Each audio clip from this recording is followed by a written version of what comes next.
Түркістан облысы Ордабасы ауданы Мұхтар Әуезов атындағы жалпы орта мектебінің 7-ші В сынып оқушысы Әбдікерім Кәусар Ахмет Байтұрсынұлы.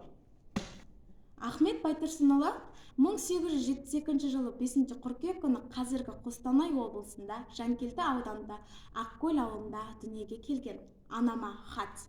Қарағым, дұға көйім, қамқор анам, арнап хат жазайын деп алдым қалам. Сені онда, мені мұнда аман сақтап, көруге жазға еді хақ тағалам. Бара алмай өтірікші болып әбден, Семейдің түрмесінде отыр балаң. Мал ұрлап кісі өлтірген айыбы жоқ.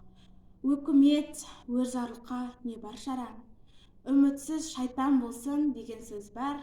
Жолдар көп, жәннаттыққа тарам-тарам. Оқ деп, оны ішімде ой түсіріп, бітпеген жүрегімде бар бір жарам. Алданып, тамағыма оны ұмытсам, болғандай жегенімнің бәрі харам. Адамнан туып адам ісін етпей, ұялмай не бетіммен көрге барам.